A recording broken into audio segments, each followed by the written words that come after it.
করছি আজকের বিশেষ সংবাদ।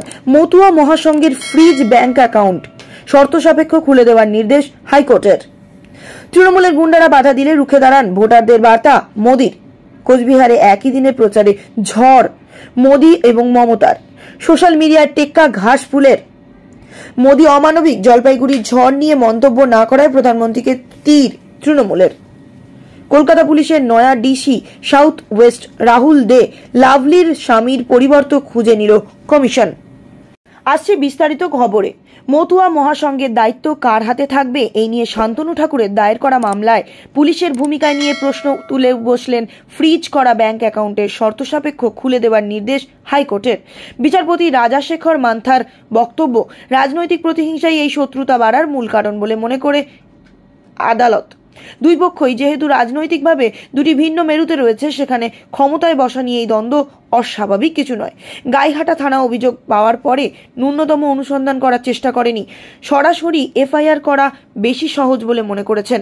শুধু তাই নয়, সব ধারা একসঙ্গে জুড়ে দিয়েছেন বলে আদালতে কটাক্ষ করেন। আদালত মনে করে এটা বেআইনি এফআইআর, তার ভিত্তিতে কি করে অ্যাকাউন্ট ফ্রিজ হলো সেটা এখন প্রশ্ন। তিনি আরও জানান, আদালত এটার মধ্যে বেনিয়ম দেখেছে, এমনকি আয়কর দপ্তর থেকে পুলিশ কোনো তথ্য সংগ্রহ করেনি। যেসব তথ্য এই আদালতে প্রথমবার আয়কর দপ্তর দিল, কোর্টের জন্য সেটাই যথেষ্ট। এফআইআর করার ক্ষেত্রে পুলিশের ব্যাংক অ্যাকাউন্ট ফ্রিজ করা ছিল মূল লক্ষ্য। এই ব্যাপারে অবশ্য সন্দেহ আছে, ওই অ্যাকাউন্ট খুলে দেওয়া হবে। মামলাকারী ওই অ্যাকাউন্ট থেকে আগামী দিনে ব্যবহার করলে প্রতিটি পাই পয়সার হিসেব রাখতে হবে, তার হিসেব দিতেও হবে থানাকে। তার আগে ব্যাংকে গ্যারান্টি হিসেবে অ্যাকাউন্টের সমপরিমাণ আনুমানিক 1.5 কোটি টাকা জমা দিতে হবে বলে হাইকোর্ট রেজিস্ট্রারের কাছে। 3 সপ্তাহের মধ্যে হলফনামা দেবে সব পক্ষ, হবে থানাকে। তার আগে ব্যাংক গ্যারান্টি হিসেবে অ্যাকাউন্টের সমপরিমাণ আনুমানিক 1.5 কোটি টাকা জমা দিতে হবে বলে জানিয়েছেন হাইকোর্ট রেজিস্ট্রারের কাছে। 3 সপ্তাহের মধ্যে হলফনামা জমা দেবে সব পক্ষ। উল্লেখ্য, মতুয়া সম্প্রদায়ের মহাসংঘের দায়িত্ব কার হাতে থাকবে সেই নিয়ে আদালতের দ্বারস্থ হয়েছিলেন কেন্দ্রীয় মন্ত্রী শান্তনু ঠাকুর। সেই মামলায় মমতা বালা ঠাকুরের দায়ের করা এফআইআর এর ভিত্তিতে শান্তনু ঠাকুরের বিরুদ্ধে কোনো কঠোর পদক্ষেপ না নেওয়ার সিদ্ধান্ত নিয়েছিলেন বিচারপতি জয় সেনগুপ্ত। সকাল সকাল ভোট দিন, তৃণমূলের গুন্ডারা বাধা দিলে শক্ত হাতে মোকাবিলাও করুন। নির্বাচন কমিশন এবার অনেক বেশি সতর্ক ও সক্রিয়। আপনাদের প্রত্যেকের ভোট গুরুত্বপূর্ণ। কোচবিহারের সভা থেকে এই ভাষাতেই তৃণমূলকে রুখে দেওয়ার ডাক দিলেন প্রধানমন্ত্রী মোদি। বৃহস্পতিবারের উত্তরবঙ্গ ছিল সব দিক থেকে জমজমাট। মোদির সভার আগে এই কোচবিহারেই জোড়া সভা করেছেন মুখ্যমন্ত্রী মমতা বন্দ্যোপাধ্যায়। ভাষণের শুরুতেই মমতার প্রশংসা করেন মোদি, তবে তার মধ্যেও যে কটাক্ষে সুর ছিল তা বলার আর অপেক্ষা রাখে না। তিনি বলেন, 2019 সালে এখানে সভা করেছিলাম। মমতা একটি মঞ্চ করেছিলেন যাতে বেশি লোক আমার কথা শুনতে না পান। আজ এরকম কিছু করেনি তো। বাংলার সরকারকে ধন্যবাদ, মুখ্যমন্ত্রীকেও ধন্যবাদ। এরপরই তিনি জানান, এখন বিকশিত ভারত গড়ার সময়। ভারত বিকশিত হলে বাংলাও বিকশিত হবে।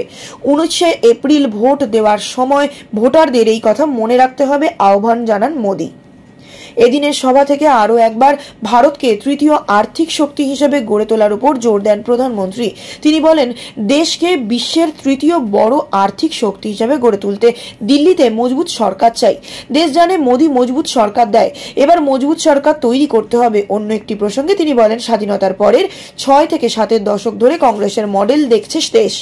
শেষ 10 বছরে দেশ বিজেপি মডেল দেখেছে। বিশ্ব বলে মোদি মজবুত নেতা, মোদি বড় সিদ্ধান্ত নিতে পারেন। মোদি আসলে চায় 140 কোটির স্বপ্ন পূরণ করতে। আপনার স্বপ্নই মোদির সংকল্প।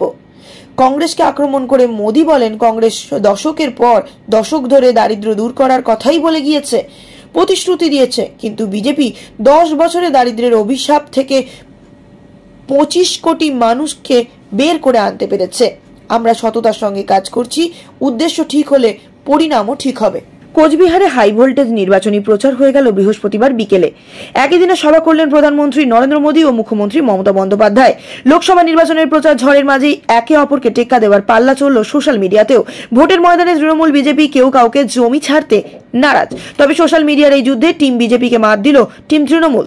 প্রধানমন্ত্রী কোচবিহারের রাসমেলার ময়দানে সভা করেন আজ দিনভর, তাই আলোচনায় যে তিনি থাকবেন সেটাই স্বাভাবিক। বৃহস্পতিবার তাই সোশ্যাল মিডিয়া এক্স হ্যান্ডেলের ট্রেন্ডিং সাবজেক্টের অন্যতম বিষয় বিষয়বস্তু ছিলেন নরেন্দ্র মোদী, তবে প্রথম নয়। এক্স হ্যান্ডেলে তৃতীয় স্থানে ছিল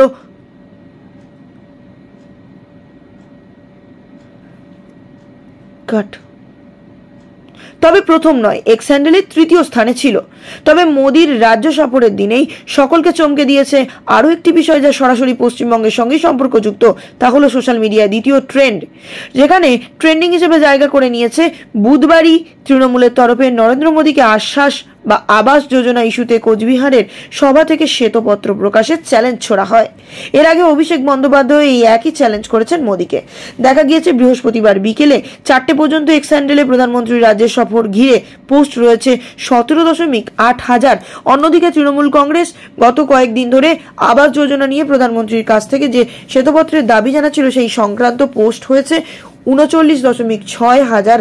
স্বাভাবিকভাবেই সোশ্যাল মিডিয়ার যুদ্ধে রীতিমতন গেরুয়া শিবিরকে টেক্কা দিয়েছে তৃণমূল কংগ্রেস। তার প্রমাণ হাতে নাতে। জলপাইগুড়িতে ভয়ঙ্কর ঝড় উঠেছে, মৃত্যু হয়েছে বহু মানুষের। এমনই আবহে বৃহস্পতিবার কোচবিহারে সভা করতে আসেন প্রধানমন্ত্রী নরেন্দ্র মোদী। তবে এই ঝড় নিয়ে একটাও কথা বললেন না তিনি। এই প্রসঙ্গে সরব হলেন ব্রাত্য বসু এবং কুণাল ঘোষ। এদিন ব্রাত্য বসু বলেন, 2021 সালে এইভাবেই প্রধানমন্ত্রী এবং কেন্দ্রীয় স্বরাষ্ট্রমন্ত্রী অমিত শাহকে ডেলি প্যাসেঞ্জারি করতে দেখেছিলাম। তারপর 3 বছর তিনি বাংলায় আর আসেননি। আবার আরও একটা ভোট এসেছে, আবার আসতে শুরু করেছেন প্রধানমন্ত্রী। ব্রাত্যর অভিযোগ, বাংলা সম্পর্কে প্রধানমন্ত্রী কতটা যে উদাসীন তা প্রমাণ হয়ে গেল এদিনের সভায়। পাশের জেলায় এত বড় একটা ঝড় হলো, প্রধানমন্ত্রী সেখানে যাননি। শুধু তাই নয়, এতগুলি মানুষের মৃত্যু নিয়ে একটি শব্দও খরচ করেননি। এতে সকলের কষ্ট হয়েছে। উত্তরবঙ্গের মানুষ গত লোকসভা নির্বাচন থেকেই বারবার প্রধানমন্ত্রী এবং তার দলের উপর ভরসা রেখেছেন। লোকসভা এবং বিধানসভা কেন্দ্রে বিজেপি প্রার্থীদের জিতিয়েওছেন। সেখানে এত বড় ঝড় নিয়ে প্রধানমন্ত্রীর মুখে একটি কথাও শোনা গেল না। না আছে সাহায্যের কথা, না আছে সমবেদনার কথা। কুণাল জানান, প্রধানমন্ত্রীর যে ভাষণ আমরা দেখেছি তা পরিষ্কার, ভিত্তিহীন এবং দ্বিচারিতায় ভরা। অমানবিক বটে, মানুষকে বিভ্রান্ত করার চেষ্টা করেছেন প্রধানমন্ত্রী। অভিষেক বন্দ্যোপাধ্যায় তার চ্যালেঞ্জ করেছিলেন, যখন আসবেন শ্বেতপত্রটা হাতে রাখবেন। উনি রাখেননি। কদিন আগে বিজেপি বিজ্ঞাপন দিয়েছিল 4,69,000 বাড়ি তৈরি হয়েছে বলে। আজ প্রধানমন্ত্রী বললেন 40,000 বাড়ির কথা। এটা কিভাবে হলো? প্রধানমন্ত্রীর বক্তব্যকে অমানবিক বলার কারণ ব্যাখ্যা করেছেন কুণাল ঘোষ। তিনি বলেন, এই বক্তব্য অমানবিক কারণ ঝড় প্রাকৃতিক দুর্যোগ, হঠাৎ করেই এত ক্ষয়ক্ষতির পর একটা শব্দ পর্যন্ত উচ্চারণ করলেন না। আমাদের প্রার্থী প্রচার থামিয়ে উদ্ধার কাজে চলে গেলেন। মুখ্যমন্ত্রী গত কয়েকদিন ধরে ওখানে পড়ে রইলেন, আর আপনি একটি শব্দ পর্যন্ত উচ্চারণ করলেন না। সৌম্য রায়ের পরিবর্তে কলকাতা পুলিশ ডিসি বেহালা ডিভিশনের পদে রাহুল দেকে বসালো নির্বাচন কমিশন। কয়েকদিন আগেই তৃণমূল বিধায়ক লাভলি মৈত্রের স্বামী আইপিএস সৌম্য রায়কে পদ থেকে সরিয়ে দিয়েছিল কমিশন।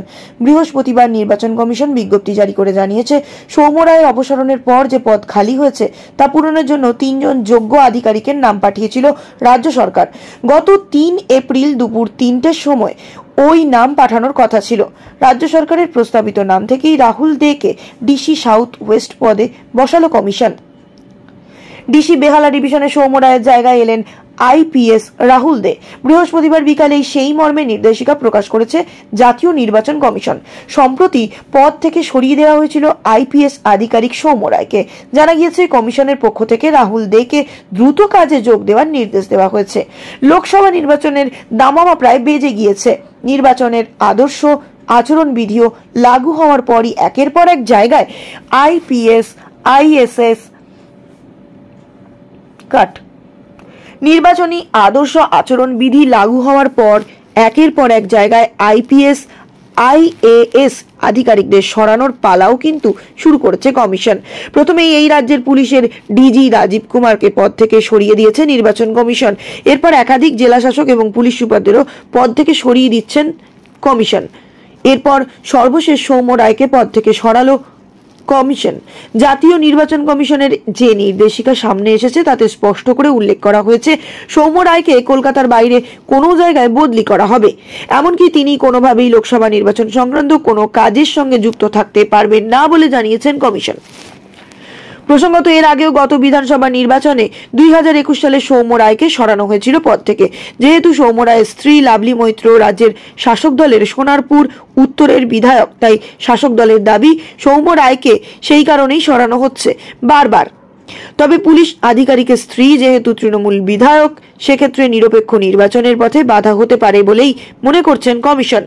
এছাড়াও রাজ্যের শাসক দলের হয়ে একাধিক কাজ করেছেন সৌম্য রায়, এমনই অভিযোগও তার বিরুদ্ধে রয়েছে বলে কমিশন সূত্রে খবর।